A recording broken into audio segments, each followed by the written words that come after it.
Le cycle du carbone. Le carbone est retrouvé dans tous les réservoirs.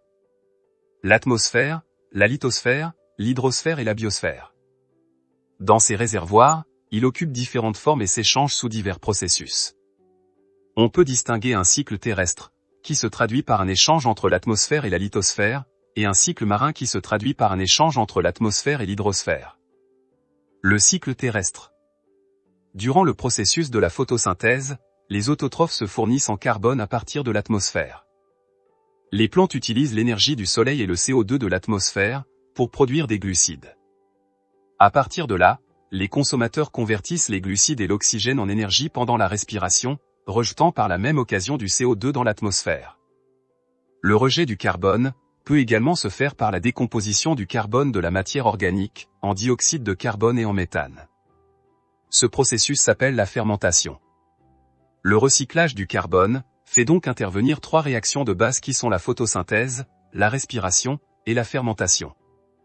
Il peut arriver que le carbone se fasse piéger dans un organisme mort, et qu'avec d'autres organismes morts, ils finissent par s'enfouir bien au profond dans la lithosphère, pour former ce qu'on appelle une roche carbonée, comme le charbon.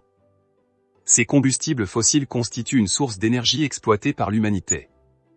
Lorsqu'ils sont brûlés, ils rejettent aussi une énorme quantité de CO2 dans l'atmosphère.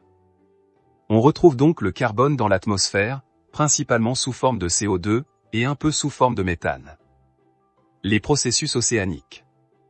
L'atmosphère et l'hydrosphère échangent du carbone, principalement par dissolution du CO2 de l'atmosphère dans l'eau. À partir de là, il peut y avoir une formation de carbonate et d'hydrogénocarbonate. Puis par une précipitation biochimique impliquant les phytoplanctons, les carbonates peuvent réagir avec les ions Ca2+, pour former des carbonates de calcium. Les restes de ces phytoplanctons morts iront se déposer au fond de l'océan, et former les roches carbonatées. Ce carbone des roches carbonatées, ainsi que celui des roches carbonées, peuvent être naturellement réémis dans l'atmosphère, lors des phénomènes volcaniques. Ou alors, le CO2 dissous dans l'eau nordique froide, peut se mettre à couler. Les courants océaniques se dirigent vers les tropiques, où la température est relativement élevée. L'eau réchauffée monte et libère le CO2, qui retourne de nouveau dans l'atmosphère pour être repris dans le cycle. Ce processus est appelé mélange des eaux océaniques, ou upwelling. Et nous voilà à la fin de cette vidéo. Si elle vous a plu, mettez un pouce bleu, et n'hésitez pas à vous abonner et à activer la cloche de notification pour ne rater aucune de nos prochaines vidéos. Merci.